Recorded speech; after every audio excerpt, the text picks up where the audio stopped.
Ok.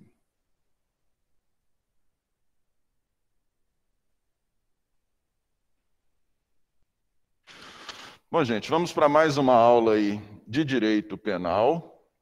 Nós estamos falando de crimes contra a vida, nós estamos falando de crimes contra a pessoa, e especificamente de crimes contra a vida. Estamos tratando do primeiro dos crimes contra a pessoa, que é o crime de homicídio, correto? Que é o crime de homicídio. Já falamos do homicídio simples, que é aquele cuja pena é a mais branda de todas. Já falamos do homicídio privilegiado, que é aquele em que razão das circunstâncias de cometimento do crime, motivo de relevante valor moral, motivo de relevante valor social, ou sob domínio de violenta emoção, logo em seguida a injusta provocação da vítima, são razões para que nós tenhamos uma pena menor, não é isso? Uma redução de pena. E agora nós começamos a falar de homicídio qualificado. Falamos de homicídio qualificado por motivo torpe. Dissemos que o motivo torpe é aquele em que há é um motivo tido por repugnante, é um motivo desprezível para além do normal. O Código Penal ele adota a técnica de indicar uma forma genérica, e nessa qualificadora a forma genérica é motivo torpe, e apresenta alguns exemplos de torpeza. Nesse inciso nós temos paga ou promessa de recompensa. São exemplos de torpeza. Eu indiquei para vocês que, por exemplo, poderíamos pensar em um exemplo de motivo torpe extracódigo, se nós imaginarmos, por exemplo, uma pessoa sendo assassinada porque não pagou os R$10 lá da pedra de crack. Uma dívida de droga. Isso é motivo torpe. Correto? Passemos para a segunda qualificadora. A segunda qualificadora para o crime de homicídio, que é o motivo fútil. A propósito, gente, foi levantada uma dúvida que é importante esclarecer para vocês. No nosso programa, constou que nós encerraríamos a parte geral falando das causas extintivas de punibilidade e iniciaríamos falando sobre crimes contra a pessoa, correto? Eventual, para dissipar qualquer dúvida que possa existir, a prescrição ela é elencada, ela é a principal e a mais regulamentada causa extintiva de punibilidade, correto? E o homicídio é o primeiro dos crimes contra a pessoa, inserido no capítulo dos crimes contra a vida, correto?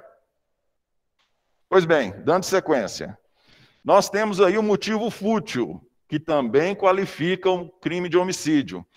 O que é o motivo fútil? O motivo fútil é aquele motivo diminuto, é o motivo que de forma nenhuma justifica uma conduta dessa natureza, é um motivo de pequeniníssima importância. Nós poderíamos entender, por exemplo, como motivo fútil, e aí a gente não pensa numa dívida de droga, nós poderíamos pensar, por exemplo, você matou uma pessoa porque ela te deve os mesmos R$10, porém não vinculada a uma dívida de droga, que seria o motivo torpe. A pessoa é morta porque você olhou para mim de maneira errada, eu não gostei da forma com que você me olhou, eu vou lá e te mato. Isso é homicídio por motivo fútil, correto? É importante esclarecer algumas coisas. Primeiro, ausência de motivo. Poderia se falar, ausência de motivo é motivo fútil? Ausência de motivo. Você matou a pessoa por nada, isso é motivo fútil? Não. Por que a ausência de motivo não é motivo fútil?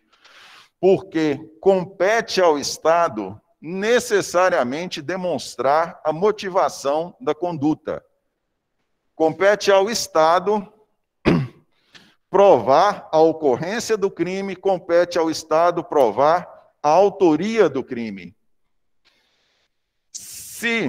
E da mesma forma, compete ao Estado provar as qualificadoras a que ele está atribuindo, as qualificadoras que ele está atribuindo ao infrator. Toda conduta tem uma motivação. E para que eu, Estado, consiga atribuir a essa pessoa a qualificadora de motivo fútil, que venha a ser esse motivo de menor importância, eu tenho que indicá-lo. Se eu não conseguir demonstrar a motivação, eu não posso entender que não houve motivo e, em razão dessa ausência de motivo, trata-se de motivo fútil. Como é que eu vou saber se o motivo é fútil ou não, se eu não sei? Correto?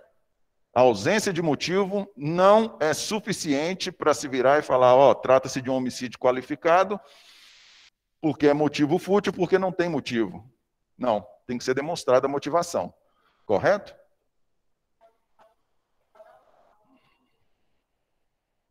Não entra em motivo fútil.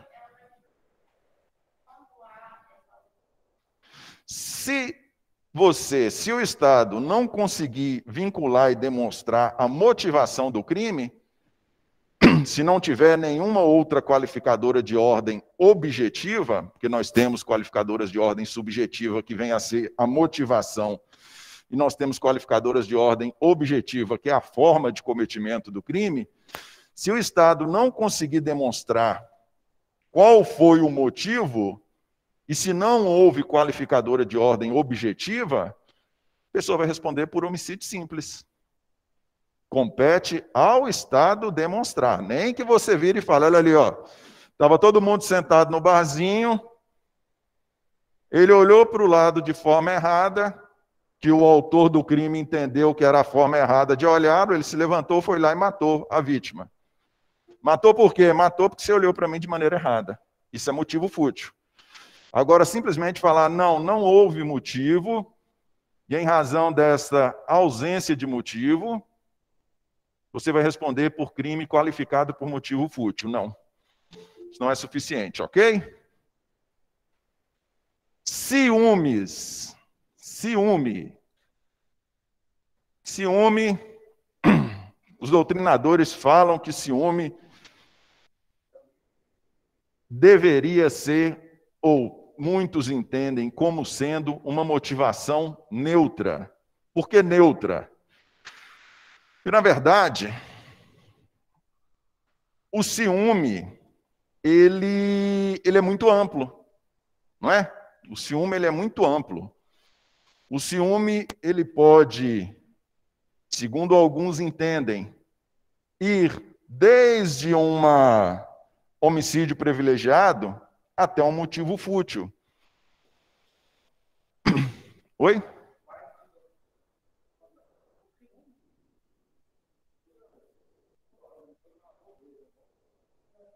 Sim. Onde foi?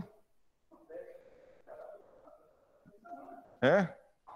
Não vi, não. Uhum.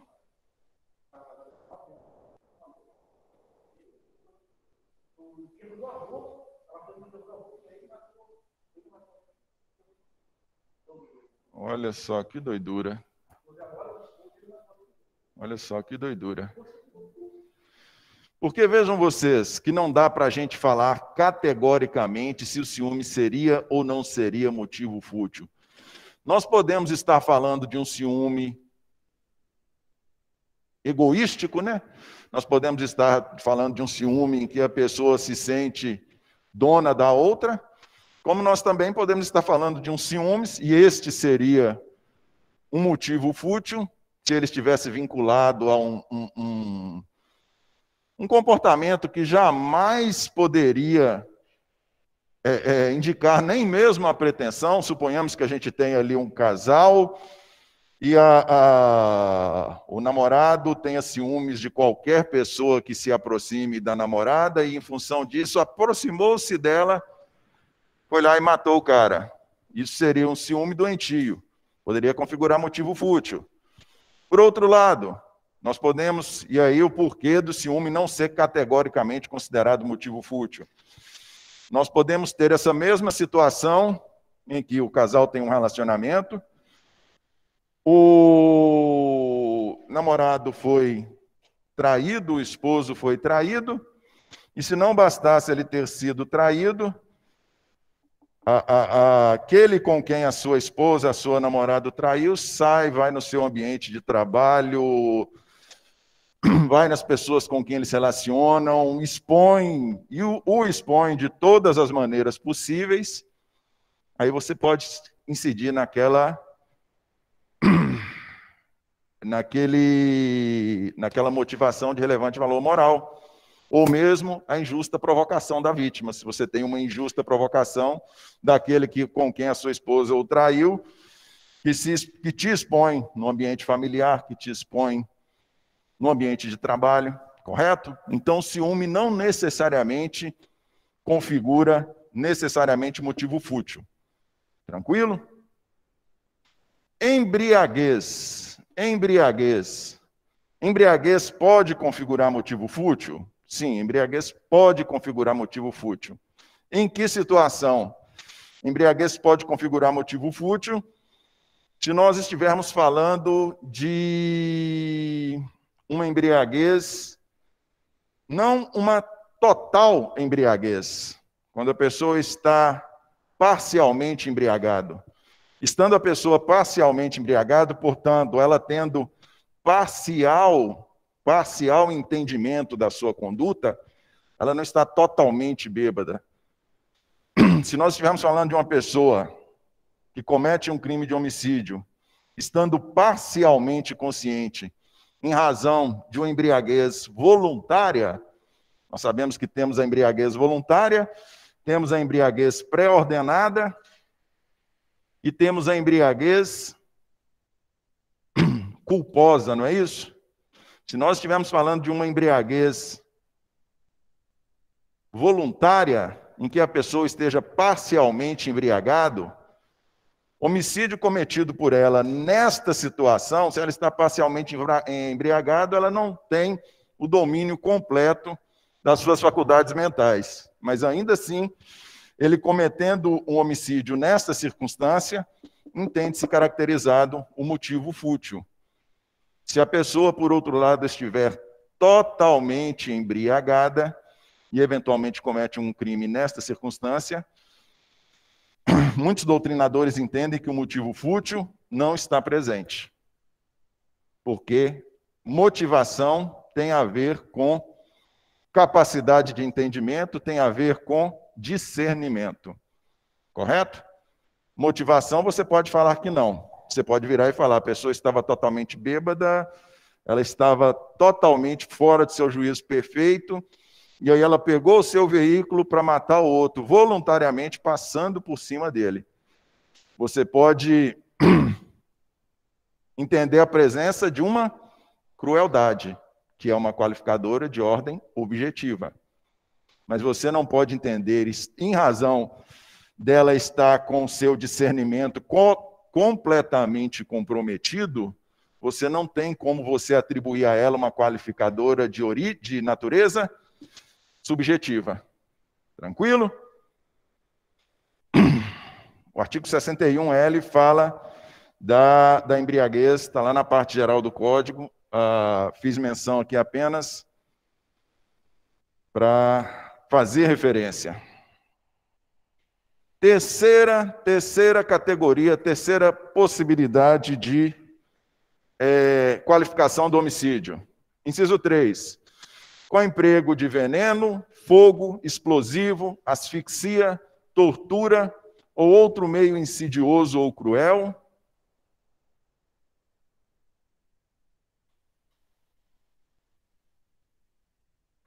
Deixa eu ver aqui. Com emprego de veneno, fogo explosivo, asfixia, tortura, ou outro meio insidioso ou cruel, ou de que possa resultar perigo comum.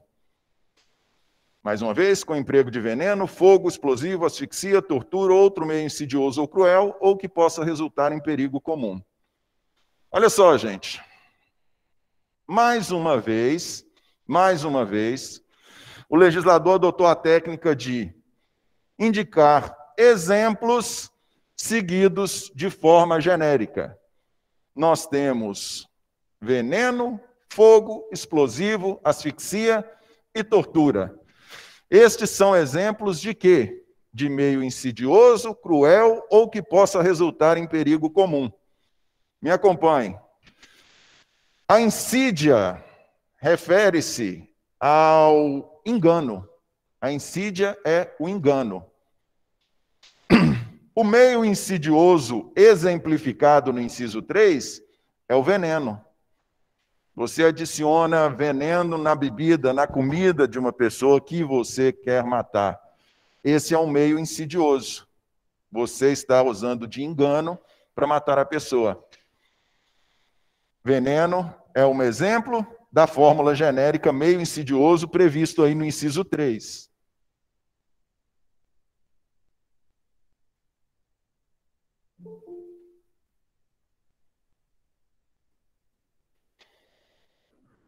Fogo ou explosivo? Fogo e explosivo são exemplos de meio que resulta perigo comum.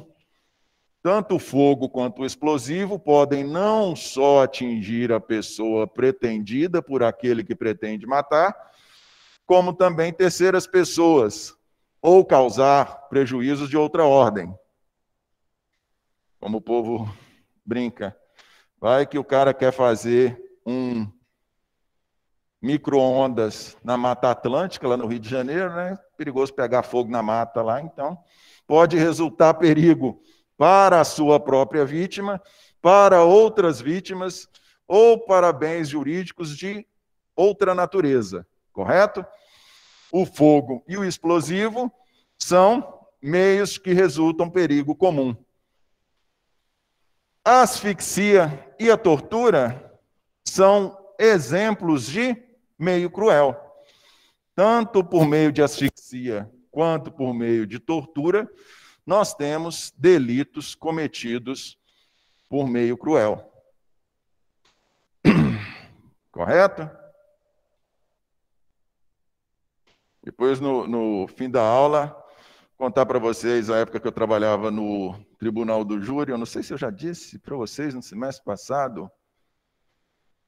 Acho que foi o homicídio mais terrível que eu vi aqui em Montes Claros. Nós tivemos, foram de 2 meninas, 2 crianças. Muito bem. Tem 2 observações que precisam ser feitas aqui, gente, a respeito de tortura. Olha só. Uma coisa é a tortura utilizada como meio para ocasionar a morte de alguém. Eu quero matar uma pessoa e eu quero matar mediante tortura. Eu quero fazer ela morrer devagarzinho. Eu quero matá-la. Mas eu quero matá-la torturando. Beleza?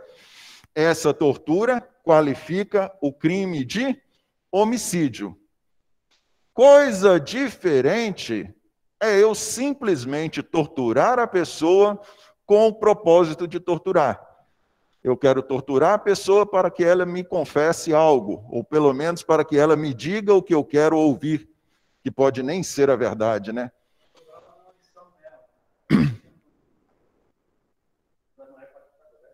Aí já não se trata nem... Aí nós temos 2 circunstâncias. Se você simplesmente, e eu simplesmente para quem diz, não para quem sofre, mas se você simplesmente tortura uma pessoa, nós vamos lá na lei de tortura Lei 9.455, artigo 1. Artigo 1º, inciso 1A. Nós temos o crime de tortura. Vamos falar das duas situações.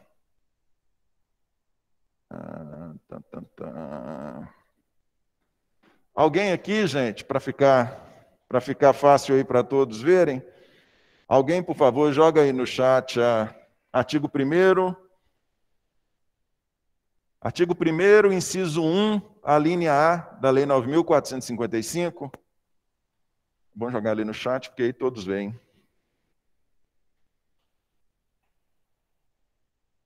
O calor chegou chegando, não chegou?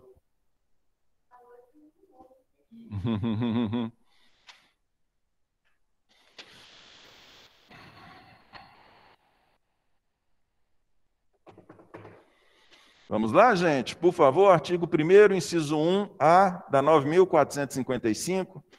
9.455 é a lei de tortura. Alguém joga aqui no chat, por favor? Aí, Fernanda, obrigado. Olha lá. Artigo 1º. Artigo 1º, inciso 1A. Constitui crime de tortura, inciso 1, constranger alguém com emprego de violência ou grave ameaça, causando-lhe sofrimento físico ou mental, a linha A, com o fim de obter informação, declaração ou confissão da vítima ou de terceira pessoa. Esse é o crime de tortura, correto?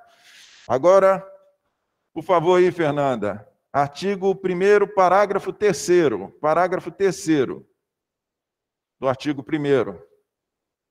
Esse é o tipo básico de tortura, do crime de tortura. Parágrafo 3º. Se resulta lesão corporal de natureza grave ou gravíssima, a pena é de reclusão de 4 a 10 anos. E se resulta morte, a reclusão é de 8 a 16 anos. Então vejam vocês. Se nós tivermos o cometimento de um crime de homicídio, eu, com o propósito de matar uma pessoa, eu quero matar a pessoa mediante tortura. Eu vou responder por homicídio qualificado pelo uso de tortura, mediante tortura, com emprego de tortura, artigo 121, parágrafo 2º, inciso 3. Beleza? Pena de 12 a 30 anos. Pena de 12 a 30 anos. Por outro lado, se eu torturo uma pessoa com o propósito, por exemplo, de obter dela uma confissão, e eu a torturo a tal ponto que levo à morte, eu não respondo por homicídio qualificado pelo emprego de tortura.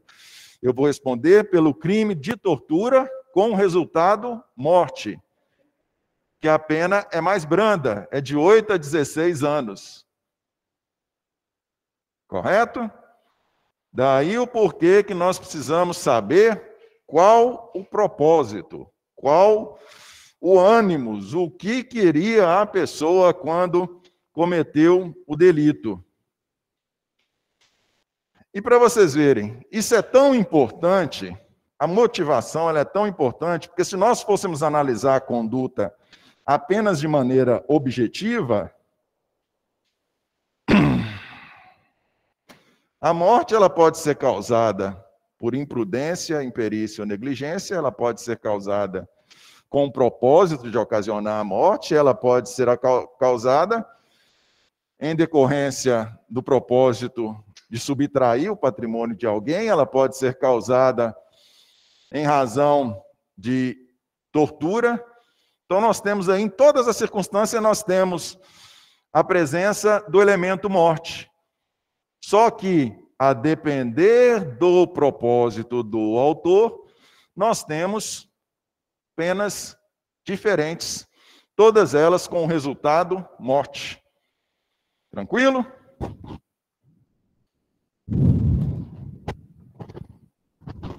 Vamos lá.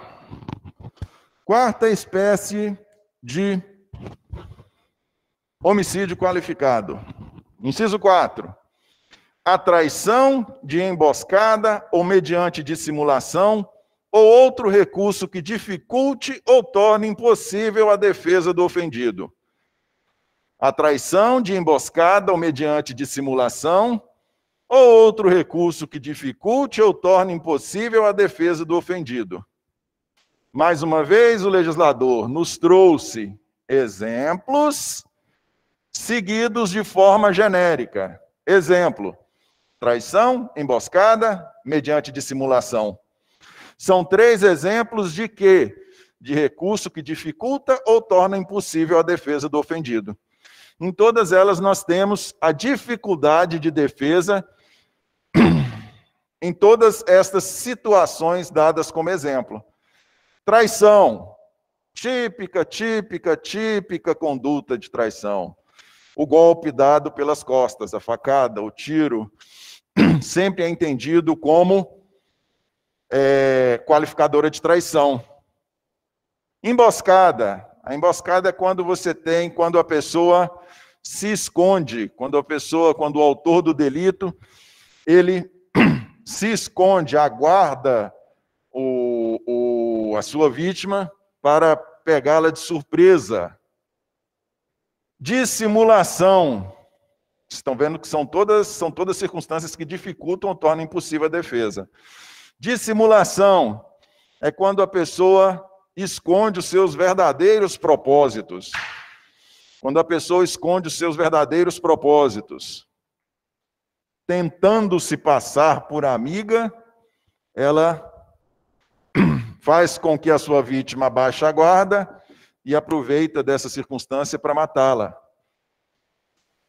Enquadra-se aqui na qualificadora da dissimulação.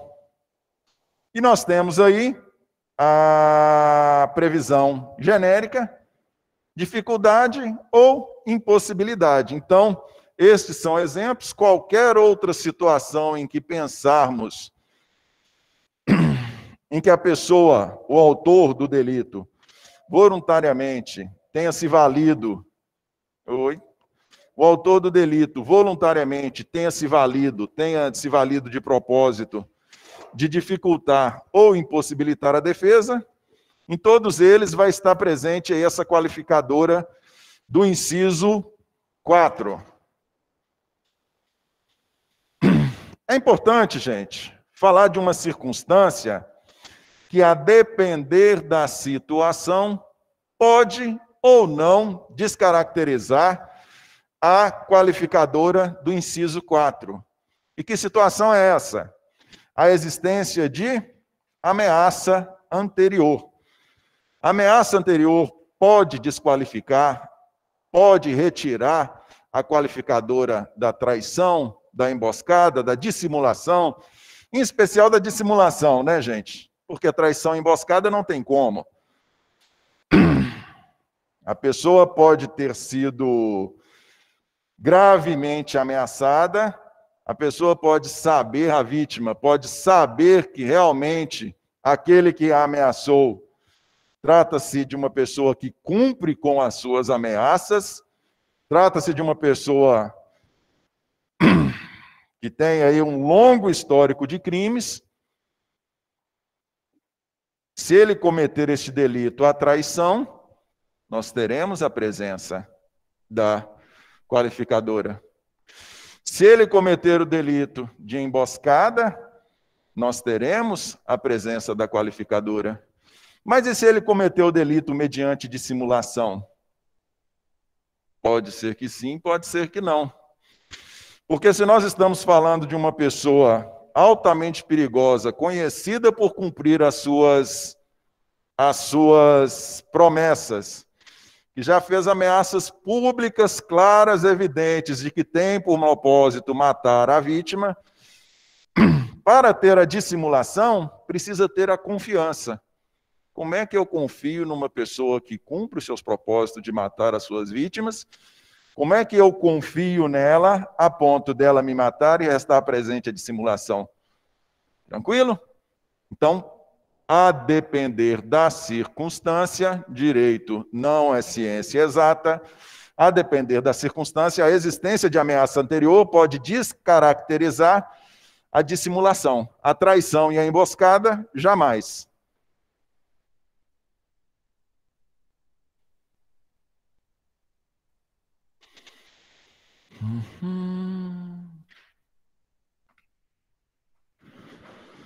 Vamos lá.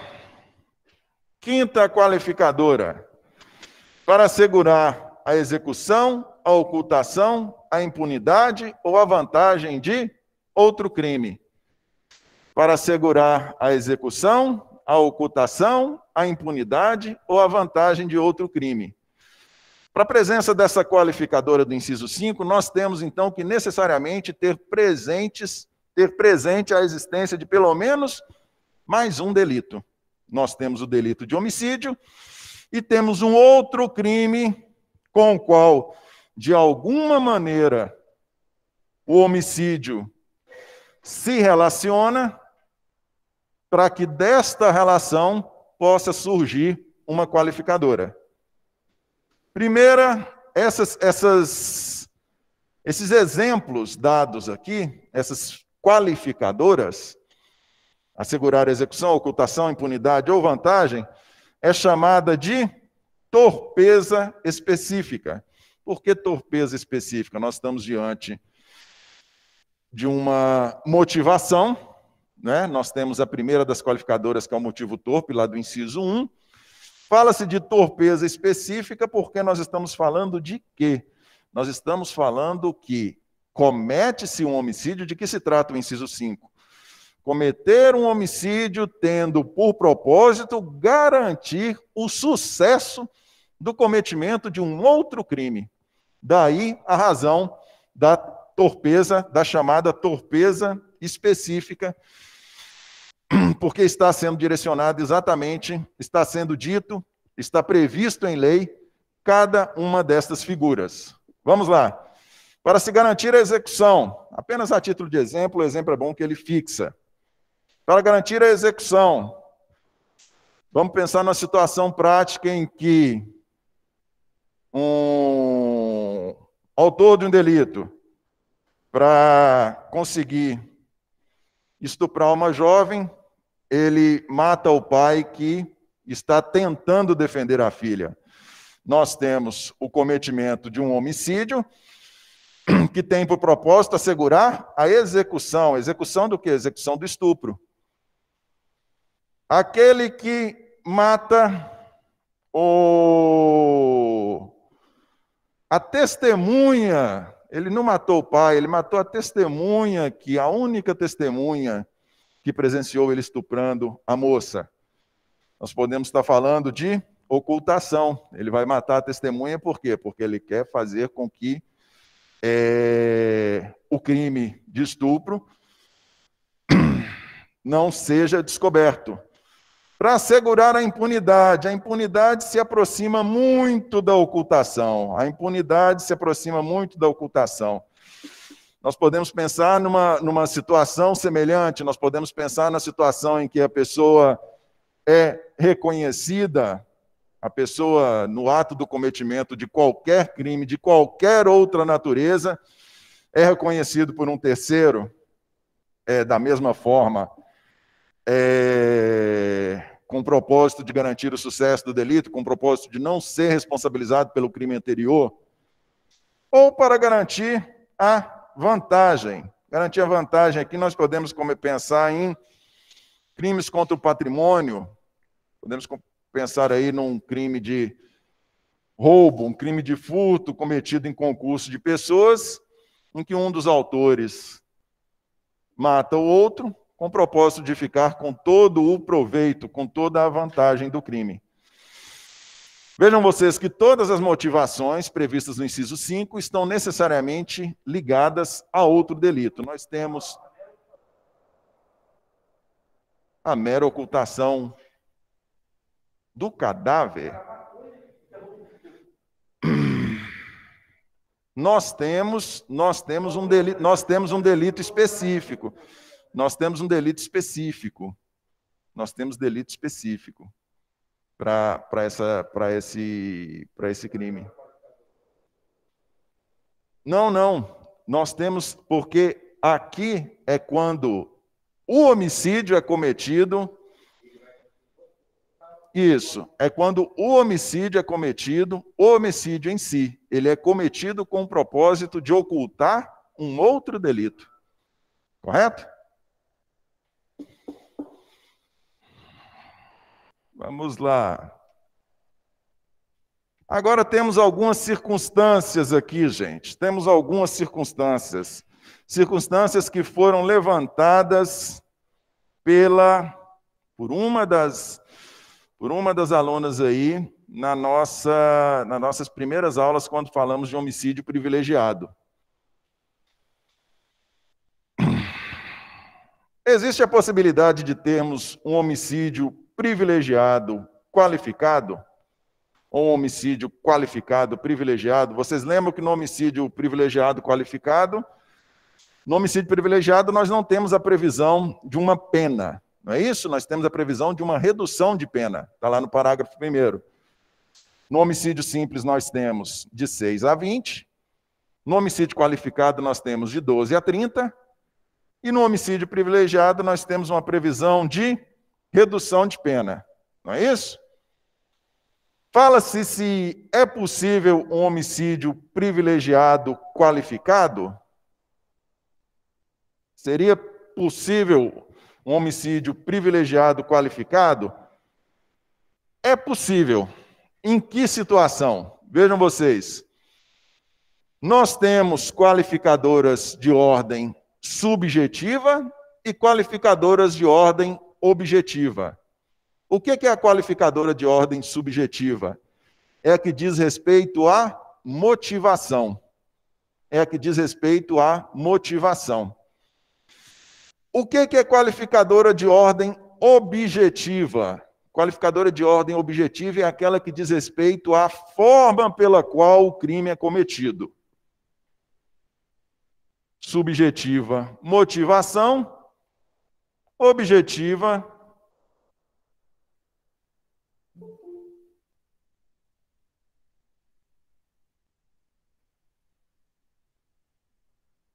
espera aí, só um pouquinho.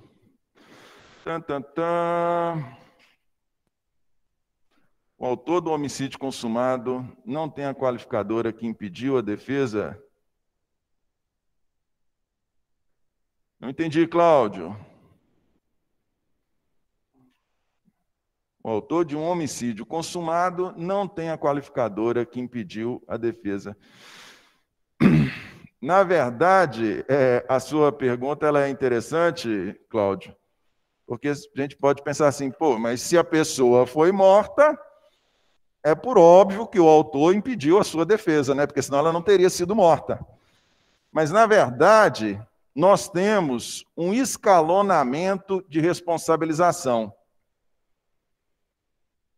Quando se fala da presença, vamos voltar lá, quando se fala da presença da qualificadora, quando se fala da presença da qualificadora do inciso 4, que encerra aí falando em dificuldade ou impossibilidade de defesa do ofendido, o que se quer indicar, na verdade, é a maior perversidade do autor do delito. Porque se nós formos pensar, nós podemos visualizar uma situação, tinha um professor que me dizia, direito é lógica e bom senso. Uma coisa é eu e terceira pessoa, nós nos desentendermos por qualquer natureza, por qualquer motivo, eu sacar de uma arma de fogo e efetuar um disparo aqui na frente dela, ela tomando ciência, eu com a arma na mão, a gente discutindo. Situação 1. Situação 2. Muito diferente é a situação em que eu estudo o itinerário da pessoa, sei que ela sai da faculdade aqui às 10h40, vou ali para a portaria, fico lá esperando. Na hora que ela chega ali em cima para pegar o Uber, eu vou estar lá mocadinho e atiro na pessoa. São duas situações. Na primeira, por óbvio que a pessoa não conseguiu se defender, porque ela morreu. Mas na segunda situação, ela é uma conduta muito mais reprovável. muito mais reprovável. Em razão dessa maior reprovabilidade, é que aqui nós temos a qualificação. Mas a sua colocação realmente ela é muito interessante, porque se a pessoa foi morta, a sua defesa não funcionou, se é que ela tentou se defender. Não é isso? Vamos lá. Sim, falávamos de homicídio privilegiado qualificado. Se a gente voltar lá no privilegiado, gente, o que nós temos no privilégio? O privilégio está aqui? Não, o privilégio não está aqui mais. O privilégio está lá no parágrafo 1º. Por relevante motivo de valor moral, por relevante motivo de valor social, ou... Seu nome? Está com ele aí, Marcel?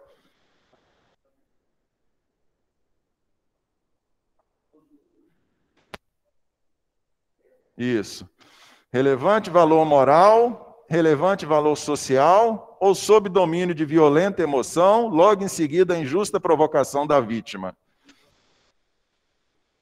Vejam vocês, todas as motivações do homicídio privilegiado, todas as circunstâncias que privilegiam um crime de homicídio, são motivações de ordem, são situações de ordem subjetiva. Relevante valor moral, motivo de relevante valor moral, motivo de relevante valor social, ou sob domínio de violenta emoção, logo em seguida a injusta provocação da vítima. 3 de ordem subjetiva. Estes 3 não casam com as qualificadoras de ordem subjetiva. Não tem como eu matar uma pessoa por motivo fútil e essa mesma motivação também ser de relevante valor moral ou social. É incompatível. Porém, uma das motivações para o homicídio privilegiado é perfeitamente possível se estivermos falando de uma qualificadora de ordem objetiva. Se a gente pensar, por exemplo, em meio cruel, em tortura, nada impede que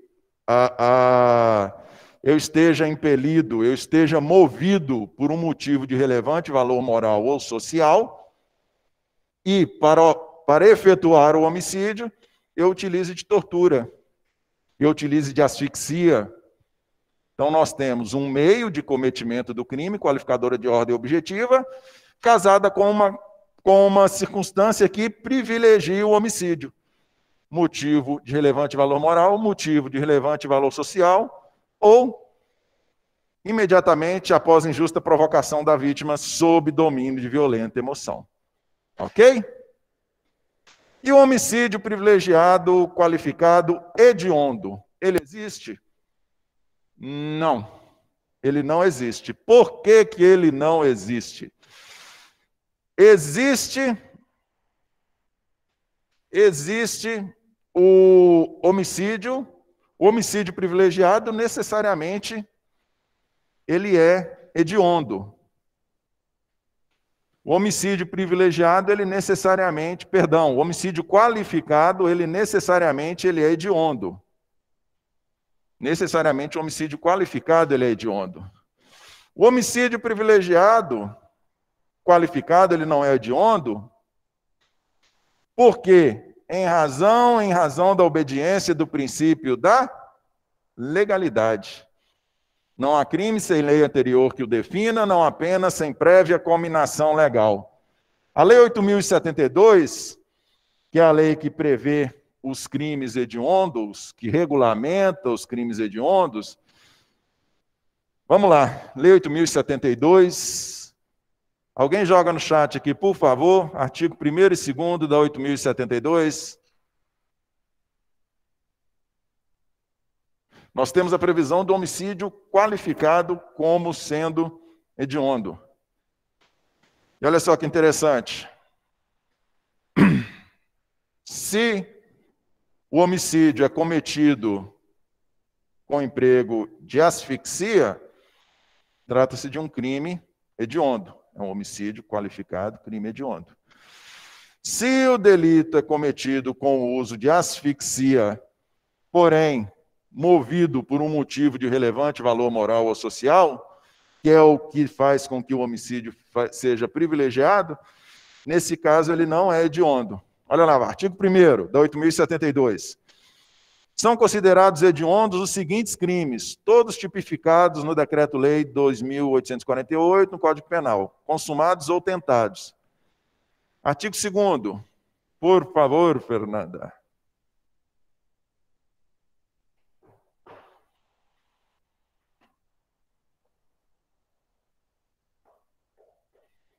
Acho que é artigo 1º, inciso 1. Vê se você localiza aí o inciso 2º, o artigo 2º, por favor.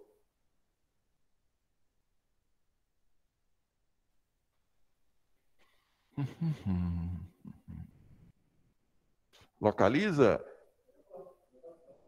Aqui. Assim. Isso. Os crimes hediondos, a prática de tortura e os tráficos ilícitos de entorpecentes e afins são insuscetíveis de... Não. Então, não era isso. Os crimes hediondos, a prática de tortura e tráfico ilícito de entorpecentes são suscetíveis de... Vai no inciso 1. Artigo 1º, inciso 1 aí, por favor. São considerados hediondos, inciso 1.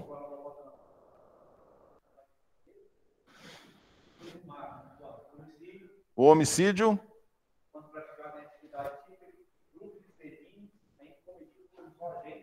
Uhum. Isso.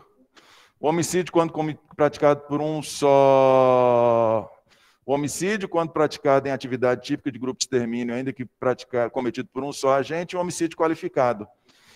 Em razão do princípio da legalidade, por mais que seja possível a figura do homicídio privilegiado qualificado, este privilegiado qualificado não é considerado hediondo, diversamente do homicídio qualificado, porque a 8.072 só faz referência ao homicídio praticado em atividade típica de grupo de extermínio e ao homicídio qualificado. Não faz menção ao privilegiado qualificado. Correto? Não é?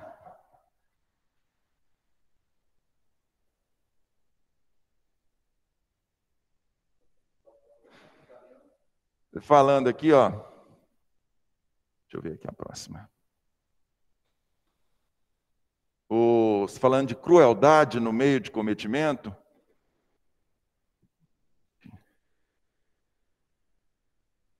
Eu não falei para vocês antes de entrarmos aqui em feminicídio, não falei para vocês no ano passado, no semestre passado, ainda este ano, de um duplo homicídio ocorrido de umas crianças quando eu trabalhava aqui no fórum? Não. Não. 2 meninas. Olha só para vocês verem o grau de maldade de algumas pessoas. Um senhor, vou contar só um milagre, não contar o nome do santo, não. Um senhor, ele tinha uma enteada, ele era padrasto de uma menina, 6 anos de idade, e ele regularmente mantinha relação sexual com essa menina, 6 anos. Morava num sítio aqui próximo no sentido de Juramento. Mantinha relação sexual com essa menina. Um belo dia, voltando esta menina da escola, junto com a amiguinha, ele começou a manter relação sexual com essa menina num lajeado, né, desses lugares baixos, assim, onde acumula água, córregozinho, faz aquela cachoeira que só funciona quando chove. Começou a manter relação sexual com a menina de 6 anos ali. A outra menininha, coleguinha dela, de 9 anos, vendo aquilo ali, não sabia de que se tratava, achou até engraçado. Aí ele viu a merda que ele fez, aí ele começou a manter relação sexual com a menina de 9 anos, a colega. Aí depois ele pensou, pior ainda, acho que ele foi recobrando o juízo assim, de maneira paulatina. Aí chegou no momento que ele pensou de novo, falou, que merda que eu fiz.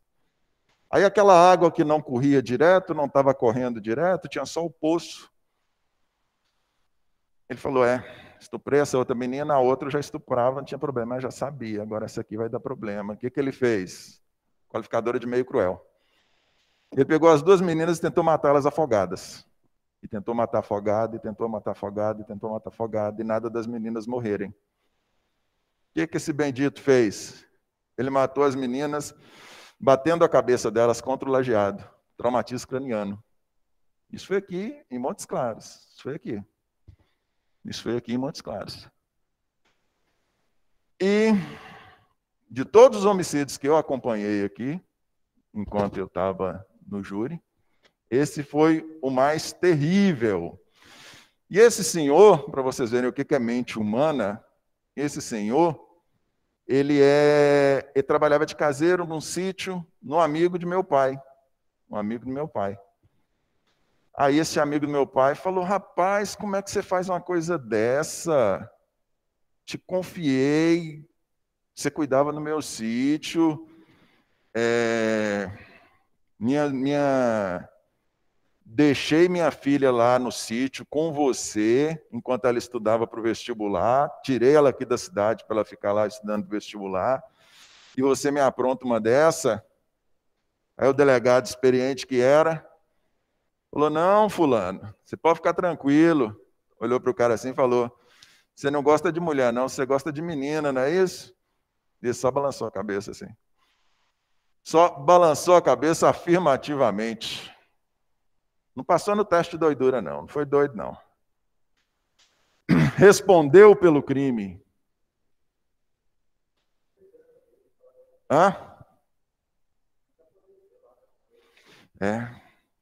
Matou as duas meninas.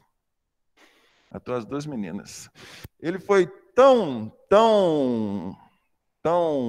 louco, tão sádico, tão doido, que aqui no IML tinha um senhor, quando eu passei no concurso, o primeiro concurso que eu passei na minha vida foi da Polícia Civil, não, do segundo. Passei no concurso do Banco Nordeste, depois eu passei no concurso da Polícia Civil. Eu fiz um estágio no IML aqui.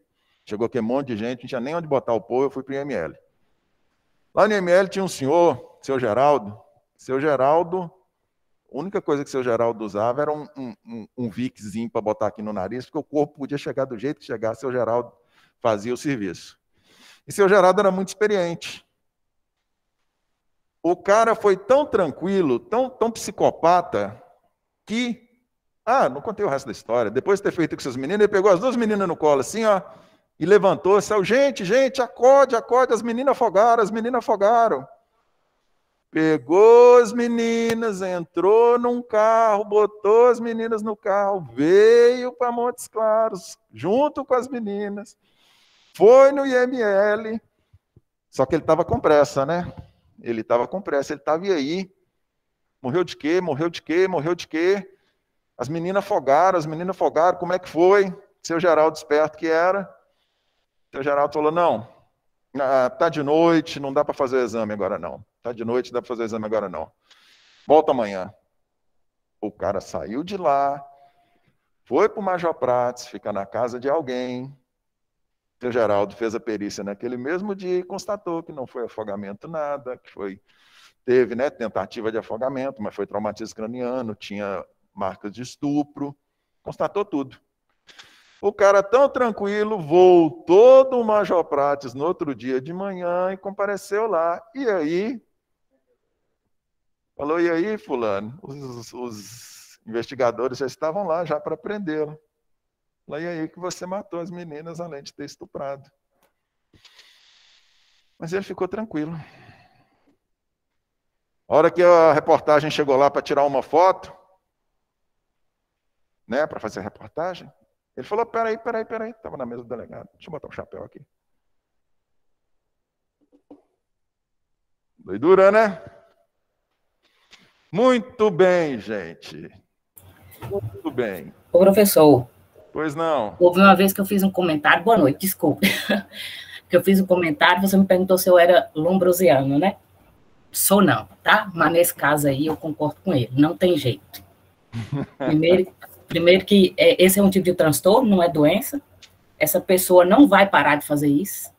Esse é um problema sério. Não vai parar de fazer isso, e ele só vai parar de fazer, vai se comportar muito bem na cadeia, onde o objeto de desejo dele não está, porque lá não tem criança.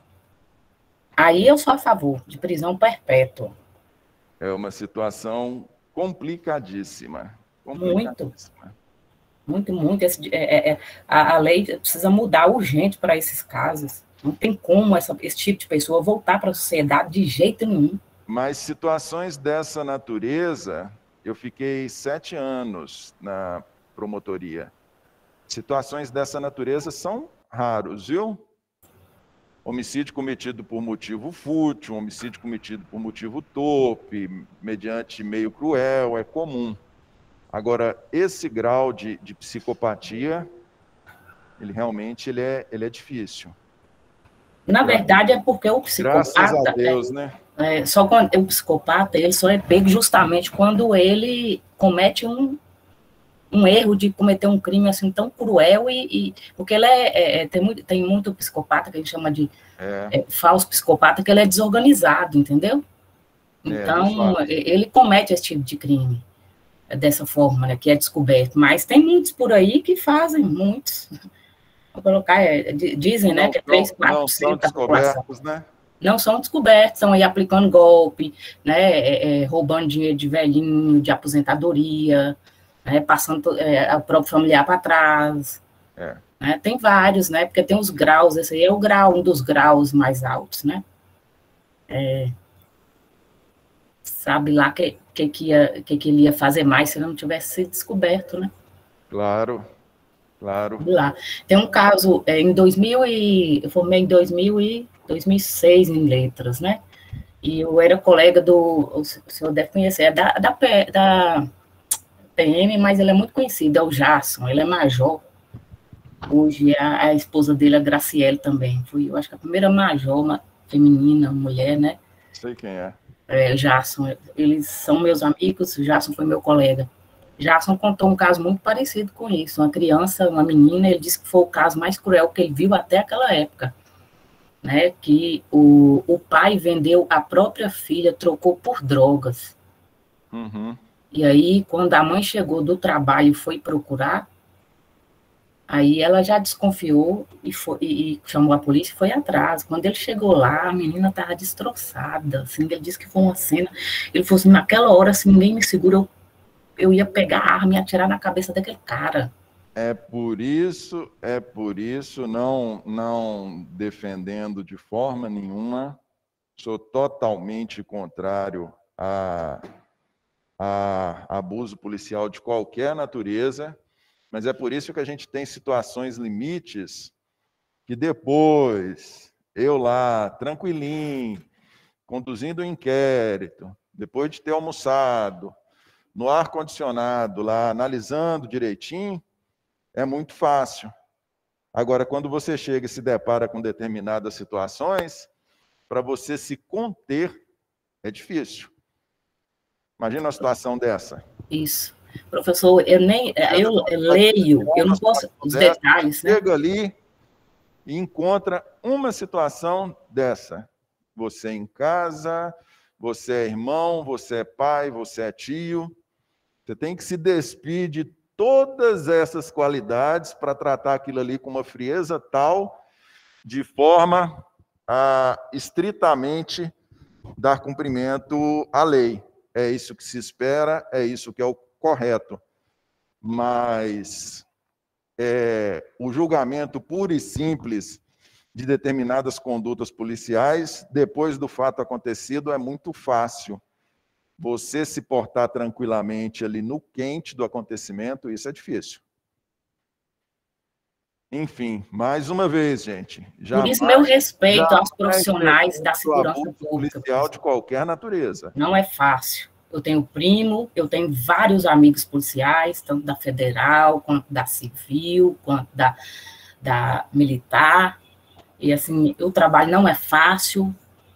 Sabe, assim, eu sei que, no caso, por exemplo, psicopata, ele vai para todas as áreas, né? Ele pode escolher ser um enfermeiro, porque é fácil abusar de doentes, né? Uhum. Ele pode ser um policial, ele pode ser um professor, ele pode ser um político, na política temos vários, né? Mas é uma minoria. É por isso que eu defendo o pessoal da segurança pública, porque eu conheço bastidores, eu converso, sabe? Eu sou professora de ensino superior também, e assim é interessante que eu tenho alguns alunos policiais e sempre, a maioria deles me escolhe como orientadora, porque, e a gente sempre trabalha com a questão do sofrimento no trabalho, né, justamente dessa dificuldade psicológica de lidar com essas situações. Quem tem algum conhecido policial, em especial da Polícia Militar, gente, eu falo isso da Polícia Militar. Quem tem pessoa próxima da Polícia Militar, ele sabe falar que existem 2 policiais, existem 2 pessoas, uma antes e outra depois de aposentar. O serviço ele é tão estressante que você tem 2 pessoas. Você tem, primeiro, antes de aposentar, via de regra, você tem uma pessoa estressada, depois que a pessoa aposenta, ela vira uma outra pessoa, porque o serviço é muito estressante. Esse cunhado meu, que é da PF, professor, ele participou de uma missão, eu sei que envolvia alguma coisa de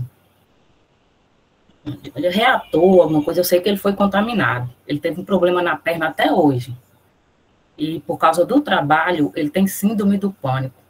Ele ficou um tempo afastado e voltou, mas mesmo assim nunca mais voltou a ser a primeira pessoa, a mesma pessoa. No sentido de conseguir ser ele mesmo, né? E é da PF. Nós tivemos um colega delegado que suicidou, não deve ter uns 2 meses, lá no Sul. Não sei se foi em Paraná, não sei se foi no Paraná, não sei se foi no Rio Grande do Sul. Suicidou. A polícia tem muito suicídio. Vamos lá, gente. Feminicídio. Eu havia... Deixa eu ver aqui. Feminicídio. Vamos falar de feminicídio.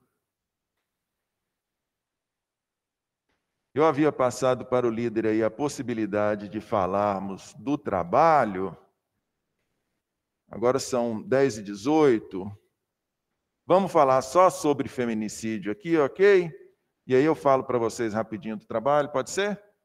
Pode ser? Vamos lá, feminicídio, gente. Nós sabemos, homicídio simples, sempre coloco para fazermos uma referência.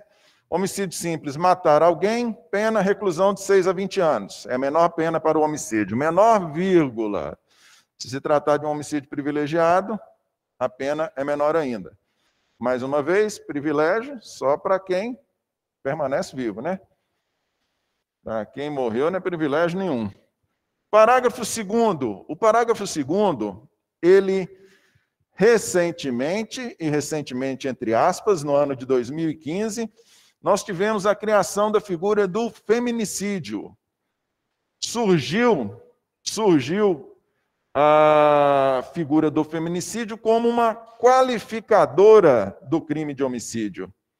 Surgiu a figura do feminicídio como uma qualificadora do crime de homicídio. Inciso 6. Se o homicídio é cometido, inciso 6, contra a mulher por razões da condição do sexo feminino. Contra a mulher por razões da condição do sexo feminino. Olha só, gente. Toda morte de mulher, toda morte de mulher é feminicídio? Não.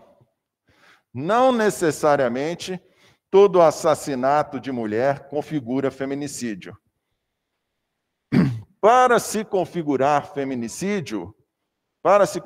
feminicídio, como consta aqui do inciso 6, o assassinato tem que ser cometido contra a mulher por razões da condição de sexo feminino. Por razões da condição de sexo feminino. E você fala, o que quer dizer isso? O que quer dizer por razões de sexo feminino? As razões de sexo feminino, elas são indicadas no próprio Código Penal. A ideia da condição do sexo feminino, é a circunstância de que, via de regra, a mulher ela é mais frágil, digamos assim. Isso é o que justifica a violência, o feminicídio. É a circunstância da mulher ser mais frágil, da mulher ser fisicamente mais frágil. Essa é uma das principais razões. Como disse, não basta ser mulher. O cometimento tem que se dar em razão do sexo feminino. Mas para que a gente, eu disse, o fato de ser mais frágil, o fato de ser fisicamente mais frágil é o fundamento. Porém, nós nunca podemos nos afastar do princípio da legalidade. Legalidade. Nós precisamos do princípio da legalidade para incriminar alguém, nós precisamos do princípio da legalidade para qualificar um crime. E onde está a legalidade para entendermos o que é a condição do sexo feminino? A condição do sexo feminino vai estar presente se o homicídio envolver violência doméstica ou familiar, se o feminicídio, se a morte da mulher for decorrente de violência doméstica ou familiar, nós estamos diante de um feminicídio. Eu acho que isso é bem fácil de entender, né?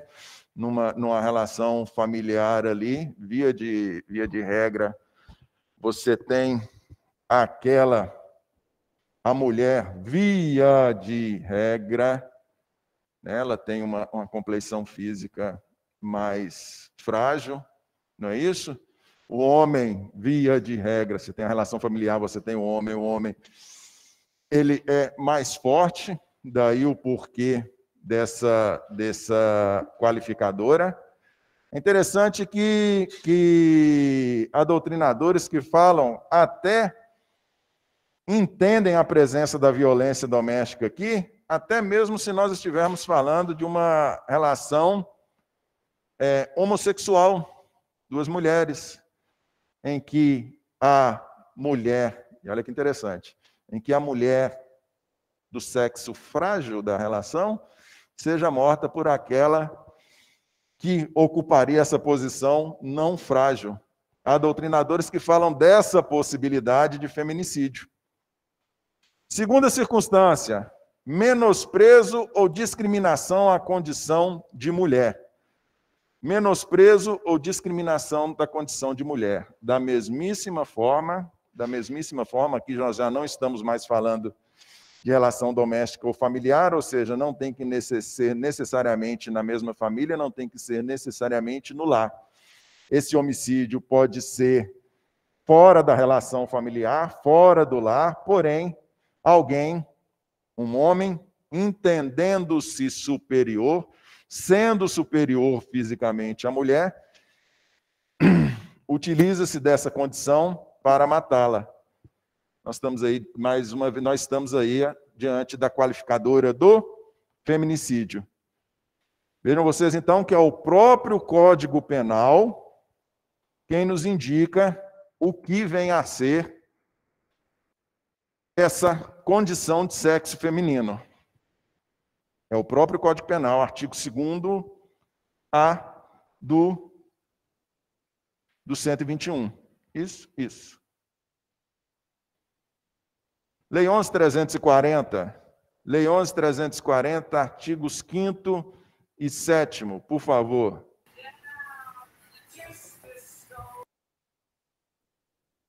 Alguém joga aqui no chat, por favor. A Lei 11.340 é a Maria da Penha.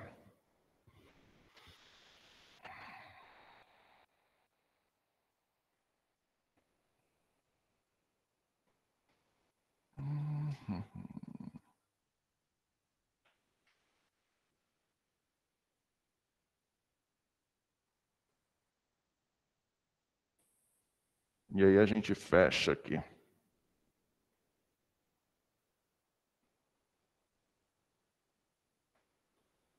Vamos lá. Para efeito dessas leis, configura violência familiar violência doméstica e familiar contra a mulher, qualquer ação ou omissão baseada no gênero que lhe cause morte, lesão, sofrimento físico, sexual ou psicológico e dano moral ou patrimonial. Então, nós temos no artigo 5º a configuração do que vem ser essa violência, e no artigo 7º, o que vem a ser, né, a violência de que resulta um homicídio para caracterização do feminicídio. E aí o artigo 7º, ele traz uma série de circunstâncias que são entendidas como violência doméstica ou familiar, da qual resulta o feminicídio. Que pode ser, né, gente, na verdade, todas as leis, quando elas, seja falando de lesão corporal, ou mesmo de homicídio, aqui no caso, elas buscam o seu fundamento lá na Maria da Penha. Por isso que eu fiz referência aos artigos 5º e 7º aqui. Ela busca o entendimento, o clareamento do seu significado na Maria da Penha. E por fim, gente, só para ficar bem claro, por fim,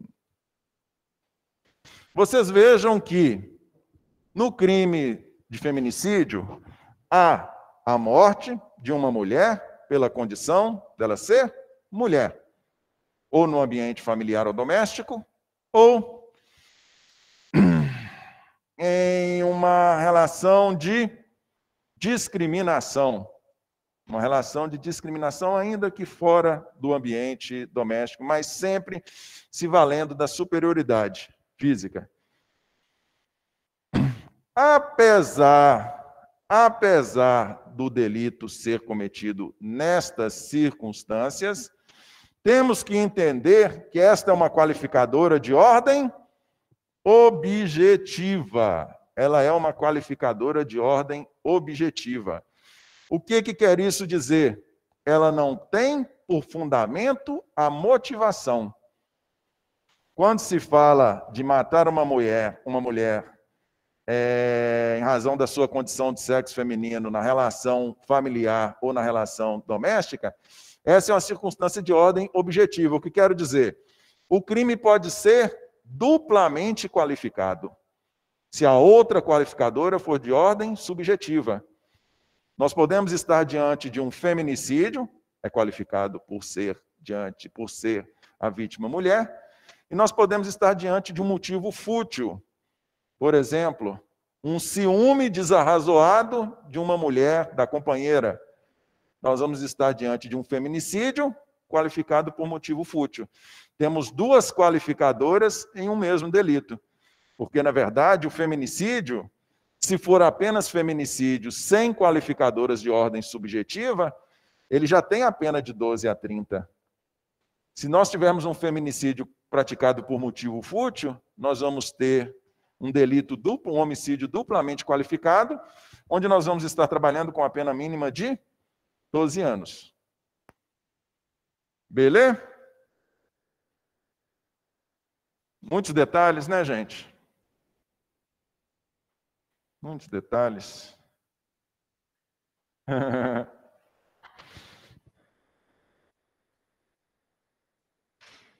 Gente, é o seguinte, olha só. Eu passei o trabalho aí para vocês. Vocês já fizeram, nós já fizemos desse trabalho no semestre passado, não fizemos? Nós vamos ter ali, que vocês vão ter que escolher 2 julgados, um julgado sobre livramento condicional e um julgado sobre prescrição, não é isso? Pode ser TJ, o que convém? Convém nós trabalharmos com TJ, STJ ou TRF1, porque são os tribunais de competência da nossa área aqui de Minas, né? Que a gente já vai vendo o entendimento dos nossos tribunais.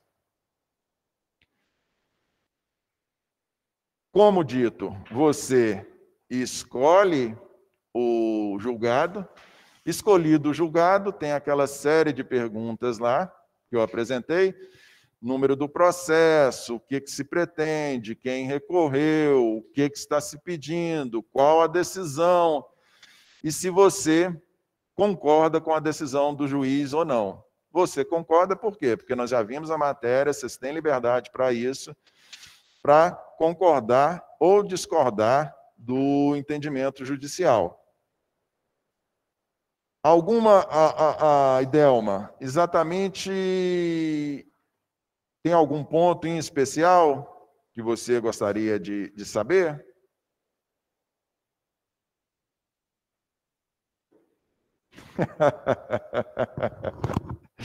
Mas é isso, senhor, é isso. Se você for lá no site do TJMG ou do STJ, na verdade o site do TJMG e o site do TRF, se você jogar ali, ó, vamos supor, para ser mais específico, hoje eu até fiz uma pesquisa rapidinho lá, no site do TJMG, se você colocar livramento condicional, vai aparecer milhares de decisões, então ele não te apresenta nenhum. Você pode ser mais restrito, você pode colocar livramento condicional, revogação, livramento condicional, requisitos. Você coloca essas 3 palavras lá na procura, aí vai te aparecer um monte de julgados e você livremente escolhe qualquer dos julgados apresentados. No site do STJ, da mesma forma, e no site do TRF1, da mesma forma. Você vai pegar o julgado, num primeiro momento, vai aparecer apenas a ementa que é aquela parte central da decisão, onde fala de que forma foi decidido. Dentro na própria ementa, tem o ponto previsto lá, o inteiro teor do julgado. O inteiro teor é a decisão completa. Na decisão completa, via de regra, você tem ali o voto do relator. O relator, ele explica todo o caso, ele vota, e os outros 2 votantes concordam com ele ou apresentam um voto de maneira divergente. Não, os temas foram passados. São 2 temas. Quer dizer, necessariamente 2 temas. Um julgado sobre livramento condicional e um julgado sobre prescrição. Qualquer julgado de livre escolha.